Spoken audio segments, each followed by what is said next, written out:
Hey y'all, it's your girl Layla and I'm back with another video. Today we're going to lock into some Mandela Effect. If you don't know what a Mandela Effect is, it's something to where like you feel like you've seen it before. Like no one in their right mind can tell me that the Fruit of the Loom like logo didn't have a cornucopia with it. Or like there's other ones. Or Kit Kat. This is a big one. Kit Kat didn't have a dash. Like no one in their right mind can tell me that Kit Kat did not have a dash. I swear Kit Kat had a dash.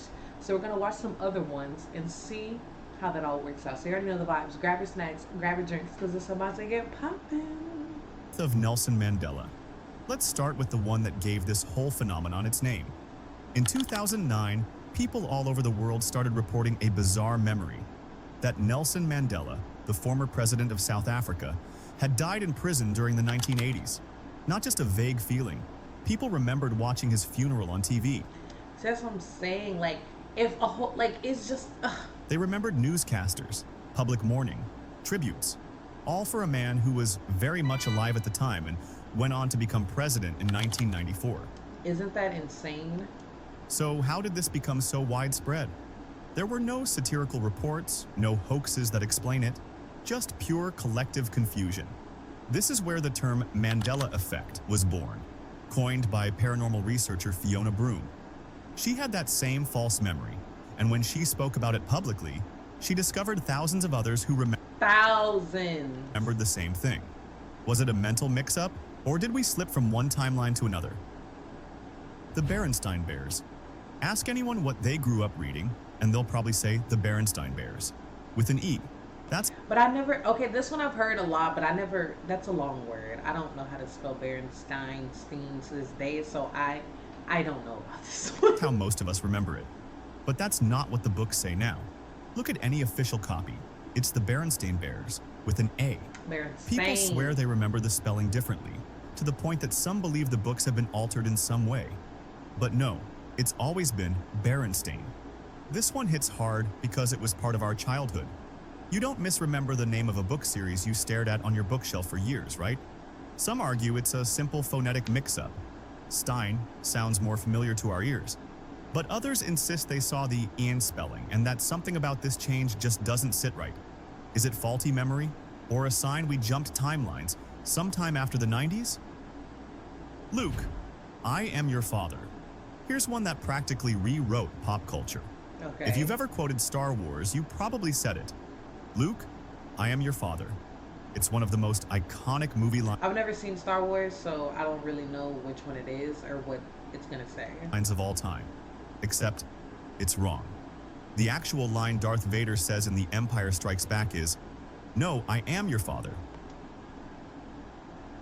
Now, come on. No. That's it. No Luke. And yet, generations of fans, diehard ones included, remember the line differently. It's been spoofed, referenced, and parodied endlessly with the wrong quote. So how did we all get it wrong? How? Maybe because adding Luke gives it clarity out of context. But for many, this is more than a mirror on the wall. Let's take a trip back to Disney's Snow Okay. White and the Seven Dwarfs. You remember the evil queen standing in front of her magical mirror and saying, "Who's the fairest of them all?" "Mirror, mirror on the wall, who's the fairest of them all?" Classic line, right? Engraved into our minds from childhood. Except that's not what she says. The real line is, "Magic mirror on the wall. Go ahead, check the original 1937 So it's not Mirror, it's Magic Mirror? film. It's always been that way." So how did the wrong line become so iconic? Some blame the retellings, books, cartoons, pop culture references, but still, it's strange how universally the incorrect version is remembered. Why is this happening to us? Why? It's like there's a shadow version of reality where mirror, mirror was real. And somehow, that memory bled into ours. The Monopoly Man. Close your eyes and picture the Monopoly Man. Top Top hat, little theme, little money bag. hat, tuxedo, cane, and of course, a monocle, right? Now open your eyes because he doesn't have one. He never had one. They Not in lying. the official game, not in any version of the artwork. Just a simple top hat and mustache guy. They're lying. Monocle free. People confuse him with Mr. Peanut or maybe the Pringles mascot, but still, The mental image of a monocle is so vivid that this one really throws people off. It's throwing me. It's throwing. Some theorists suggest it's because we associate monocles with wealthy, old-fashioned characters, and our brains just filled in the blank. But once again, that picture just looks so right, like wealthy, old-fashioned characters, and our brains just filled in the blank. Like that looks so right. You can't tell me, like, look at that. That looks so right. But once again, millions remember it wrong, and so confidently. This one makes you question how much of your memory is actually just assumptions your brain made up and decided to store as truth.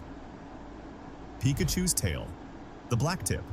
Any 90s kid will tell Bro, if you don't have a black tip tail, everything's a lie. you what Pikachu looks like. Yellow body, red cheeks, lightning bolt tail, and a little black tip at the end of that tail, right? Yes. Except, nope.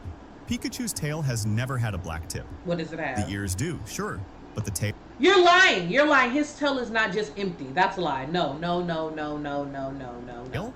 Solid yellow. No. This Mandela Effect messes with fans deeply because we've seen the character on cards, cartoons, lunchboxes, and video games. People even drew Pikachu with the black tail tip in fan art for years, and yet somehow we all got it wrong. There's even debate among Pokemon communities, with people digging through vintage merch hoping to prove the black-tipped version once existed. But official images say otherwise. Either that's insane. Everyone's memory is flawed, or someone went back in time and erased a stripe off Pikachu's tail. That's the one. Kit Kat. Let's talk candy. This is it, y'all. This is it. No one in their mind can tell me that Kit Kat didn't have a dash. I don't care what y'all say. Bars. Kit Kat. Or is it Kit Kat? You probably remember the hyphen, right? It feels right. Balanced. Symmetrical. But no, there's no dash. It's just Kit Kat. One Lies. word, no hyphen, and it's never had one. Look at the packaging from the beginning. It's always been this way. And yet, people argue with actual photos in their hand.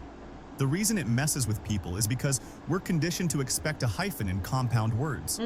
Kit and cat feel like two parts, so our brains insert that little line. But the depth of certainty people have about the dash is staggering. Again, you ask yourself, are we really misremembering something so simple, or is something else going on? Something else is going on. We Are the Champions. Queen's legendary anthem, We Are the Champions, has a grand stadium-shaking finish, right? We are the champions of the world.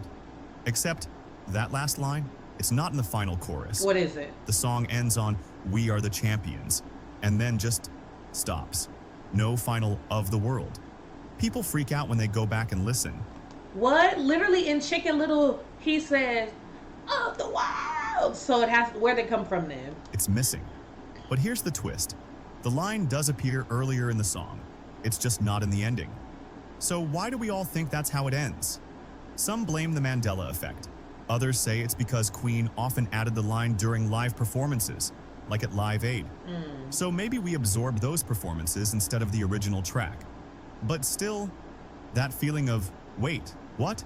I mean, well, this one, if they sing it at live concerts and they end it like that, then valid. Never goes away. Mickey Mouse's suspenders. If you had to draw Mickey Mouse from memory, chances are you'd give him red shorts, big white gloves, and that's it. That's all he getting. Yellow shoes, and suspenders. Right? When did he have No, I don't remember this one. That's how most people remember him, especially the vintage Mickey from classic animations. Oh. But here's the thing. Mickey has never officially worn suspenders. Yeah, I don't no remember straps, him with suspenders. no buttons at the shoulders, just those red shorts with 2 buttons on the front. It's such a widespread memory that people argue about it, swearing they saw the suspenders in old cartoons or coloring books. But Disney archives say otherwise. So why do we remember them? Maybe because it just makes sense visually. His look feels like it should include them. But the truth is, this version of Mickey never existed, at least not in this timeline. Looney Tunes. This one confuses even the most loyal Saturday morning cartoon lovers. Say the name out loud, Looney Tunes, right? As in cartoons. That's how you remember it spelled. That's how it should be spelled. But the correct spelling? What? Looney Tunes. No. With a U. No. As in music tunes. Absolutely not. And that makes 0 sense to most people because it's a cartoon show, not a musical. So why would Warner Brothers name it Tunes? Some say it was a nod to the musical shorts that originally ran with the animation. No, no, no. Tying it to merry melodies. But most viewers never picked up on that. Instead, they saw wacky characters, slapstick gags, and classic cartoon chaos.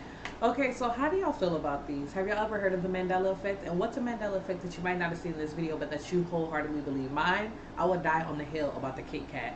The Kit Kat had a dash. No one can change my mind. Like, I would die on that hill. But let me know if you like this video. Give it a huge thumbs up. Subscribe if you're new here. It's your girl, Layylott.